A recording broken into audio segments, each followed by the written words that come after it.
Hey guys, what's up? It's TMG or That Man Gamer here, back at it again with another episode of the Undercenter Podcast. Today we're here with the Undercenter Podcast, episode 50. Here it is, ladies and gentlemen. Give yourselves a round of applause. You've been listening since episode 1 because you've been here a long time. It's been a little bit under a year, I think, still, and it's been 50 episodes. So guys, thank you so much for listening. I truly appreciate each and every single one of you. I'm probably going to be recording more podcasts than Madden right now, just while the NFL season still goes on. And when we get into the off season, I'll probably be doing more gaming again, because the gaming thing, I don't mind playing Madden. I like playing the game. It's just that it triggers me sometimes. And it's just, I don't have as much fun doing it as I used to. And I really enjoy talking about these podcasts, talking about Michigan, talking about the Lions, especially with all the success that Michigan has had recently. We'll get right to that in a second here. But, expect more of these. And then once the off season rolls around, there's a more dead period with football. I will be playing a lot more Madden. But for now, I went in a pretty consistent streak of like once a week Lions franchise, and that's going to be dying down a little bit for a little while. Just going to get closer to the offseason because I want to make things as accurate as possible to the real NFL offseason. Because I don't want to do what happened last year and make like my entire team and hire Robert Saleh as my head coach. Then Dan Campbell's named head coach like a couple weeks later. I want to keep things realistic. And if there's a huge trade that happen for the Lions or any huge signings, I want to make those happen in the franchise as well. I want to follow reality as much as I can. But jumping right into it here, Jim Harbaugh, congratulations, man. The Michigan Wolverines upset the Ohio State Buckeyes. Michigan is now ranked number 2 in the country. They beat Ohio State by a score of 42-27? I was shocked. If you would have asked me to pick this game, I would have said maybe Ohio State 42, Michigan 27. I thought Michigan would be very competitive with Ohio State this year, but I thought Ohio State would win by probably a score, maybe 2. Just with how good they are. They're such a freaky athletic team. They're a very good football team. And Michigan didn't fluke beat them either. They beat them by 2 scores and ran the ball down their throat. Jim Harbaugh did it, man. He finally called a good game. That was the most aggressive play calling I've seen offensively for the Wolverines all year, and I loved it. You have to keep it up against Iowa in the Big Ten Championship, and I just loved to see it. They were just dominant in the run game, especially. Hassan Haskins over 170 yards all-purpose and 5 touchdowns, whatever it was. Hassan Haskins obviously gets the game ball. Just a phenomenal look at that defense as well. DBs played really well the entire game. A couple of big plays by Ohio State were just impossible catches they made. They got kind of lucky. DBs played pretty good. Linebacker play was solid. The run game for Ohio State didn't do anything. Our front 7 was dominant, especially Hutchinson and Ajabo. Hutchinson had 3 or 4 sacks. It was phenomenal. And the more and more I watch Aidan Hutchinson, I seriously think he's comparable to a Joey Bosa or Nick Bosa at Ohio State. I don't know if you compare him to Chase Young, because Chase Young was a generational edge rusher. But he's very comparable to those guys. Very comparable. Big guy, high motor, has a lot of pass rush moves. Not like a raw pass rusher by any means. Maybe not as high upside as a Kayvon Thibodeau, but in my opinion, right now is the better player. The more I've watched of Thibodeau, I don't love what I see from him. He gets blocked by tight ends in the run game, doesn't set a very physical edge. Hutchinson sets an edge. And he plays phenomenally against the run, and he also plays great against the pass. He's a very well-rounded player. He's a great defensive end. He adds a couple more pounds to the NFL level. He's going to be a very, very, very good defensive lineman in the NFL, in my opinion. There's just nothing that he does badly. He kind of reminds me of J.J. Watt. Just a big, long, athletic defensive end who is just a high-motor, high-effort player. He's a better Chase Winovich with a better NFL level skill set. And I loved watching him play the way he did. Aidan Hutchinson has made history. He cements himself in that Mount Rushmore of Michigan players. You love to see it. Defense gets an A+. Obviously, a couple big plays allowed, but you know what I mean. The defense overall was just dominant. Ajabo and Hutchinson were dominant. Hassan Haskins gets an A+. Blake Corum gets a B+, because I know he played limited snaps, but he played pretty well when he played. I know he's not 100% healthy yet. I can't wait for them to unleash him when we get into the Iowa game or maybe even playoffs if we get there. I'm very excited for that. Cade McNamara did all he needed to do to win. He threw 1 pick on the second drive of the game, but overall he threw the ball pretty well. Probably one of his better games of the season, really, and I was very happy to see that. Obviously, I don't know if he had a passing touchdown. He might have. I don't know. Point is, Cade played a good enough game to win. Run game was dominant. A+ all around for the offensive line, defensive line. The trenches of that game were won by Michigan. That's what won them the game. So, talk about the Big Ten Championship now. Iowa is going to be a team that's very physical in the trenches as well. And it's going to be interesting to see how Michigan attacks that, because Michigan Their offensive line has been great all year, but they kind of got bullied against MSU. And I was shocked to see that because Ohio State's defense is much better than MSU's defense. So I'm interested to see what's going to happen. I think they got some moxie to them now with that big win over Ohio State. I think they're going to come out and just... Honestly, I think they could thrash Iowa. I could see like 35-17. I could also see it being close, like maybe like a 24-21 game. I could see it being really close just because both teams run the ball so much. But we'll see what happens. My prediction is Michigan's going to win. They're just a much more talented team. But Iowa has beaten Michigan before, where Michigan is a better team. And Iowa finds a way to win games like that. They're a very well coached, very solid team. My prediction right now is going to be Michigan 28, Iowa 17. I think Michigan will comfortably win it. I'm not saying it's going to be a blowout, but they'll comfortably win it, in my opinion. Yeah, I'm a biased Michigan fan, but I think Michigan has a legit chance to bring home that Big Ten championship and go to the playoffs for the first time ever. And I'm so happy for that program. They've been looking for that for forever. They finally have the guys to do it. It seems like that group, especially the senior class, led by Haskins and Hutchinson, it seems like they're really all bought in, and it's just a great group of dudes. And it seems like they're having a lot of fun doing it. And it's great. You love to see it. As a player, you get jealous of seeing those kind of environments. Like, man, I'd love to play in that. So that's great. Now moving on to the Lions. Not as upbeat about the Lions. Lions aren't playing any championship games, okay? They blew another lead. They blew the 1-point lead, and while I figured they were going to do it, it was such a coaching blunder, and it wasn't really, everyone's like, Dan Campbell. It is his fault because he's the head man. He's the head coach, but really, it definitely falls more on Aaron Glenn and having his personnel all messed up. They played a very solid game. I really think they played a solid football game. There really wasn't much wrong with what they did. They didn't score a ton of points there, but their defense was great until that last drive, and their defense just could not. We couldn't get the right personnel on the field. I don't know what it was. We were lost. But up until that last drive, I would have given their defense probably like overall like a B+ or an A- in the game because their defense played very good. Run defense is outstanding. But the offense ultimately sells short again. You know what I mean? You look at the stats here. Jared Goff, I'm giving him a B. He went, let's see here. Jared Goff. He started out with a great drive.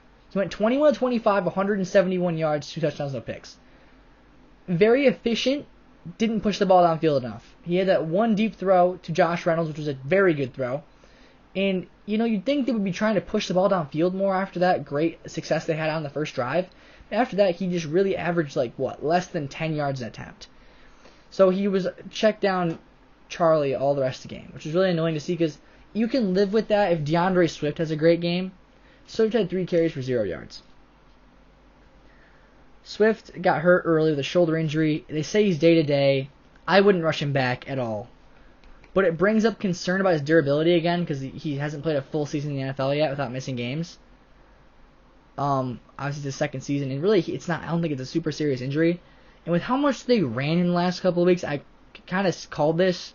I haven't made a podcast since the MSU game for Michigan because I wanted to wait to have the 50th episode be the Ohio State game. So that's why I've been holding off of Lions videos, podcasts. So it's just really disappointing to see how they ran the brakes off that guy. And Jamal Williams back this week, they really gave him a lot of the workload, which is what they should be doing. Jamal Williams should get the bulk of the carries. I say Swifty gets probably 10 to 20 touches. Williams should get at least 15 touches a game. He had 15 carries, 65 yards, very efficient running the ball. The offensive line looked great running the ball. Godwin Igwebuike for 11. But just ultimately comes down to it. They couldn't push the ball downfield consistently enough. And it really killed them because our defense was suffocating Chicago.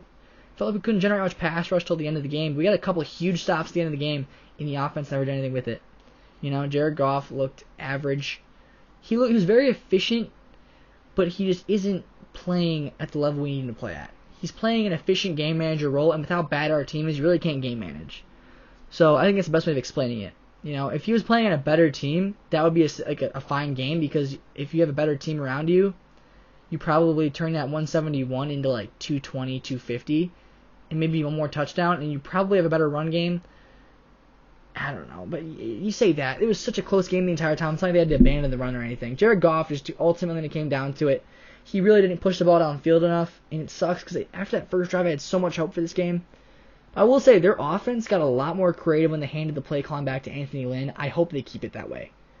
So, overall, Lions, I'd say Hawkinson had a good game. Williams had a good game. Levon Zrike got his first career sack, which is great to see. No, I don't think it was his first career sack, but it was like his first sack that I had seen. So I don't think it was his first one of the year.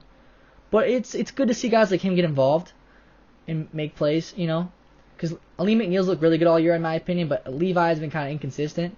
So it's good to see him get involved. The defense overall, pass defense gets I think a B or a B plus because it seems like they were throwing the ball a lot on us. Lack of pass rush till the end of the game really killed us. But then the run defense, I give an A minus for sure. I mean, I think they held David Montgomery under 40 yards. So great game from the run defense. Pass defense was a little bit abysmal. But that's mainly because of the fact that we didn't get a ton of pass rush. Amani Oruwariye played his best game of the year in my opinion. Would have been two great picks. The one pick at the beginning, towards the beginning of the game, he jumped it perfectly. Jesse James grabbed his face mask and yanked him over, which should have been a penalty, but it wasn't for some reason. That should have been a penalty, but it wasn't. Whatever. Was a phenomenal jump on the ball. Should have been a pick. That next pick he had in the game, the one that actually counted, was a beautiful interception. Jumped throughout perfectly. It would be nice to see him take those steps because he has 6 picks this year, I think. But a lot of them are lucky interceptions. He's beat out of position, bad throw by Baker Mayfield, picked off against Cleveland, right? You have all of these plays where he's just right place, right time. He's just around the ball and he picks it off, which is it's something in itself to say he can do that because he's just a ball magnet. But it's another thing to be like, he's not really locking anybody down and making great plays. That game against Chicago, I don't know who he was covering. I think he was covering Darnell Mooney a lot. I mean, but he played overall a very good game. A lot of lockdown coverage. That coverage where he picked the ball off later in the game when the offense couldn't do a thing with it. There's a beautiful pick in a big situation we needed to go down and score, and it was a great pick. I mean, it really was just a great pick. He jumped throughout perfectly, locked it down. It'd be nice to see him take a step up and be at least a solid corner 2. If we could bring in another corner to be a corner 1. I don't think Okuda's going to be that guy anymore. Maybe Oruwariye is the corner 1 of the future there. Maybe Okuda's corner 2. I'm not giving up on Okuda yet, but Oruwariye is going to carve himself out a role for next year because I think he's the most established guy in that room. But you're going to have guys like A.J. Parker and Jerry Jacobs who's been playing very good recently. You're going to have 2 of those guys returning who would be cheap young options. And between them and Oruwariye, that's going to be a very solid corner room next year. I think that if you bring in a more experienced veteran guy, in free agency, it would be nice. Or maybe you draft a Derek Stingley in the first round. Or maybe you just draft a corner in the later rounds. But the Lions need to look for a established number 1 corner at some point in this offseason, in my opinion, unless they think that they have that in Oruwariye, but I just don't think they do. Overall, I'm rambling now. It's a great game from the defense. Offense let them down a little bit. What's the newest Lions football this year? The defense is improving, which is definitely great to see. Chicago doesn't have a prolific offense by any means, so I'm not going to take too much stock in this. But overall, the defense is definitely improving, and I love to see that. I love progress. In the offense, it's been the same thing all year. The run game's been good, and Jared Goff's shown flashes of being a good quarterback, and then he just plays the way he did the rest of the game. So it's kind of frustrating to see, but we'll see what happens. We have to get a quarterback at the end of this year. But if I'm the Detroit Lions, before I end this video, if I'm the Detroit Lions, I think you have to sit there at number 1. If you have number 1, I mean, maybe win a game or 2 at the end of the year and we go to number 2. If the top 3 picks, if you want the top 3 picks, you're looking Derek Stingley, corner from LSU. You're looking Kayvon Thibodeau, the pass rusher from Oregon, or you're looking Aidan Hutchinson, the pass rusher from Michigan. And I think right now, I'd rather have Hutchinson. I mean, I was on the Thibodeau train. I watched 4 or 5 games of his film, and I was kind of underwhelmed overall by his motor. Freak athlete, no doubt. Makes some crazy plays because he's a freak athlete off the edge. But he's kind of a one-trick pony. He's very raw, which I'm not saying at the NFL level he doesn't get coached up and he's not a beast. He definitely could be. More upside, I think, than Hutchinson does. But I think Hutchinson's a better day 1 pro, and I think Hutchinson's going to be a very solid pro. Maybe he's not your number 1 overall pick splash, slam dunk, maybe he's not a J.J. Watt kind of player in the NFL, but I think he's a very, very solid defensive end.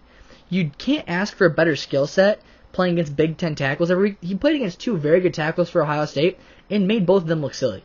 He has a bull rush, a swim, a rip. He has all these different pass rush moves and combinations, and it works, and he gets held about every single play. I've never seen a guy get held more in a season than Aidan Hutchinson. If that's a stat that they tracked, he'd lead the nation in holds that weren't called.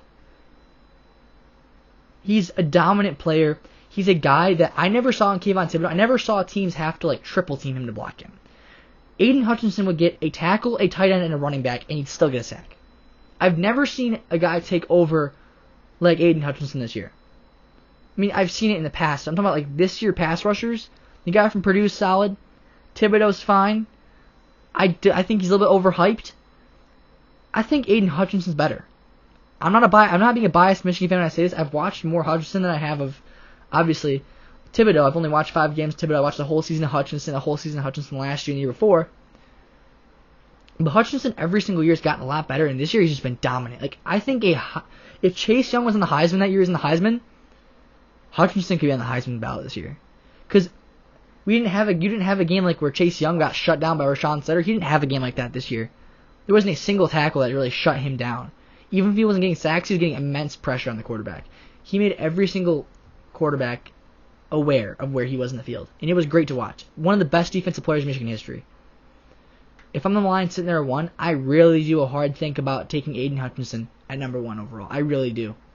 I think if you think Nick Bosa and Joey Bosa were top 2-3 picks, especially Joey Bosa. I liked Joey Bosa. I just didn't like him. Not Joey Bosa. I like Nick Bosa. I like Joey better. But point is, if Nick Bosa was a number 1 overall pick, well, then this guy is too. This guy, number 2, you know what I mean? This guy is 100% a number 1 overall pick caliber player because there's no quarterback worth that pick this year, really, in my opinion. It's definitely going to be Aidan Hutchinson. It's got to be. But, you know, all the craziness happening, the transfer portal right now, you're probably going to be seeing Spencer Rattler play for a new team next year in college football. You might even see Caleb Williams playing for a new team next year in college football because of the Oklahoma USC thing. You know, if you don't know about that, Lincoln Riley left for USC. I can talk about that in another podcast. I think there's going to be QBs this year. You can look at like a Kenny Pickett maybe, or Carson Strong, or Malik Willis. Not crazy about Sam Howell. There's going to be guys. But if I'm Michigan, if I'm the Lions, I'm looking at... Yeah, but if you're the Lions, you look at... There's going to be guys this year in the quarterback class that are worth taking, in my opinion, in like the late first, early second round, like project guys. But next year's draft, with a guy like C.J. Stroud that could be in it, I don't know if he's a redshirt freshman this year or if he's a freshman this year. I think he's a redshirt freshman. If there's guys like that in next year's draft class, like C.J. Stroud or maybe if Keaton Slovis stays another year and develops in the Lincoln Riley system at USC, Spencer Rattler, maybe he redeems himself somewhere. You know, maybe a Caleb Williams transfers somewhere and plays really good. I mean, you never know. There's all sorts of guys that can be great. Bryce Young's another guy I can think of. There's going to be some good quarterbacks in years to come. And I just don't know if I love reaching for a quarterback this year. Any earlier in like the late first. I could see us with our second first round pick taking like a Carson Strong from Nevada. But I don't think it's worth reaching for a quarterback right now. I think you stick with what you got in Jared Goff, you build a team around him, and then you get rid of that big old contract and get yourself a quarterback. Or you draft a guy to sit behind him for a year. Depends on how pro ready they get. If you're going to draft a QB this year like Carson Strong, that'd probably be a good idea to sit him behind Goff for a year. But my opinion this year, you load up on your defense and you get yourself a receiver or two. Because your offensive line's pretty set, your run game's set. You get yourself some just defensive players, defensive playmakers, secondary, linebacker, defensive line, all of it can be upgraded. You bolster your defense. You have a good offensive line. You have a good running backs. You get a receiver or two. And then you look for a quarterback. Well, and you look for a kicker too. Don't forget about kickers. But guys, anyway, I'm rambling on now. Thank you so much for listening, watching, whatever you're doing this podcast right now. Appreciate you. Episode 50's in the books. Thinking about doing a Q&A soon. I'm also thinking about launching this podcast on Spotify through the Anchor app. So if you guys are interested in that, let me know in the comments because I think I'm going to try and do it. But episode 50, the first season of the Undersigned podcast, will be all on YouTube exclusively. But I think I might start doing some Spotify as well. So thank you guys so much for listening, watching, whatever you're doing here. I appreciate you all. 50 episodes, that's just crazy. So thank you so much for listening. I will see you in the next one. Peace.